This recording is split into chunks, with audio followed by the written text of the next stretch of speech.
All right. The day that everybody was gone? Yeah. All right, so we are starting at the beginning. Does anybody have an idea what it means to be conditional probability? Anyone want to take a guess? No. Great guess. What's the probability that you are conditioned? Yeah? Like it depends on something? Mm-hmm. So conditional probability is the probability, if you want to write down today's date, today is 12/6. Probability that something happens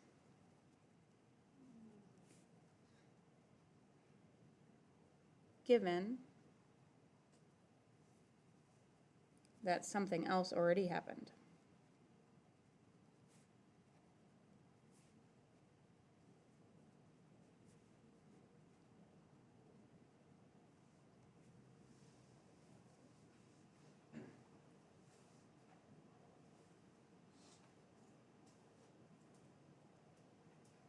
Can anybody think of an example of this? Where maybe something was unlikely to happen, but then because something happened, now it's like really likely actually that might happen? Yeah. You could go like a bracket where winning the championship game. Sure. Yes, what are your chances of winning the championship game considering that you've won the first 5 games this year? Like your odds improve. Everybody understand that? Compared to just the beginning? Or if I said, what are the chances that you come in tracking mud into my room? What could be a condition that I could say that would make that pretty likely to happen? Muddy outside. If I say it's I say, by the way, it's the spring, or by the way, it's spring and a rainstorm just happened right before school. Like, then it's way more likely. You see how, like, there are some things like conditions that you can give that make things way more likely or less likely to happen? So what this means is it means what's the probability of A? So you are finding, the probability of B.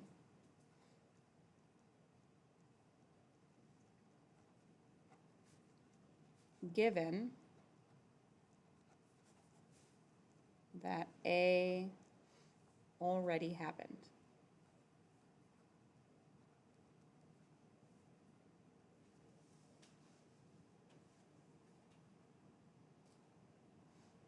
So this is now, the first thing is now, and the second thing was in the past. Is it nice having notes written for this one? Okay.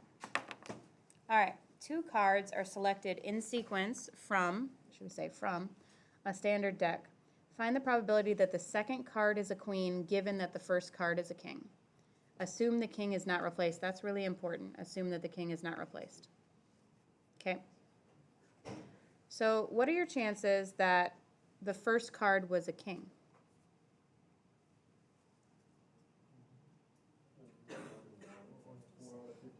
4 out of 52, or you could say 1 out of 13. I'm going to do that over here. I'm going to write 1 out of 13 times just like a simplified one over here.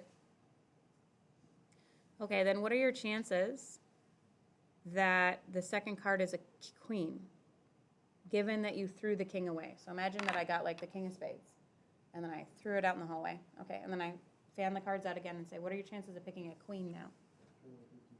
4 out of 51. So what is the part here that is conditional? That we did the king and then it was not replaced. And actually they're just asking for what's the chance that the second card is a queen. So the answer is just 4 out of 51 right now. So the only thing that changed because of that condition, if I wanted to say what are the chances of both things happening, I'd multiply them. But for this one, it's just this. All I care about is what happened, what's the chances of you picking a queen. And the conditional part is the fact that I threw away the card. Everybody understanding? All right, this is a hard one to understand. I think it's a little bit easier with colors. If you want to grab a color, feel free. Something light that you can like a highlighter kind of color. Go ahead, go get one if you want to.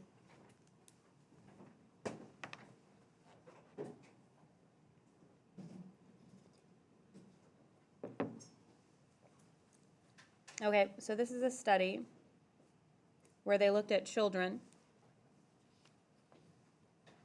Let's just look and see if we can read what the table says. So look at the table in front of you. Out of the children that they tested, how many of them had a high IQ? 52 out of how many did they ask? 102. So a little bit more were like super smart kids, and then a little bit less were normal kids, right? Normal IQ. All right.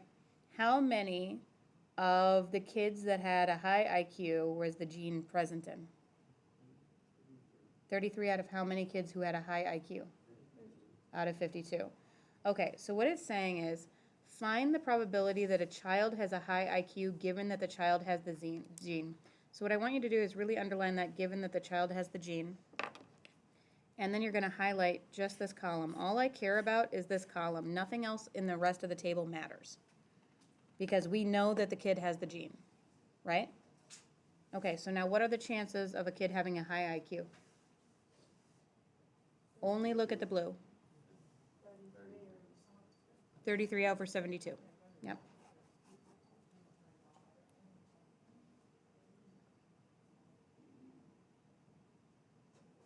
All right, turn to the person next to you and try example 3.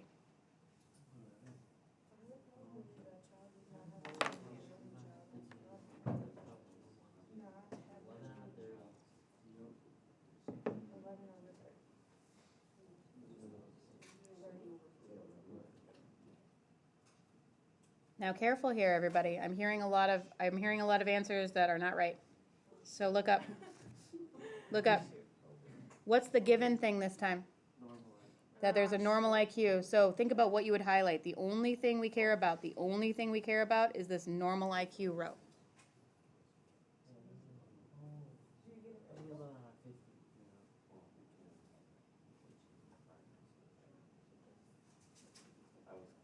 All right, Cole, I'm not forgetting, your tattoo is right here. It's Is for Jace. it for Jace? This gives me his animals. Okay. All right. Who wants to be up for this prize? Just one person, please, not partners. So just raise your hand if you're up for it. Anybody can. You do have to explain yourself, though. 1, 2, 3, 4. 4. Example 3. Oh, shoot. Alright, I so didn't think it was. this one, I believe that it's 11 out of 50 Why? because our given thing is the child has a normal IQ. We have to find out that it does not have the gene. So we look at the gene not present, and we look at the normal IQ, and we can just go over to 50. Right. So you always have to look at that second part of the problem first. You have to care about what happened first before you can figure out what happened now. And it's important, the biggest question here is the total, right? You've only got 50 kids that had a normal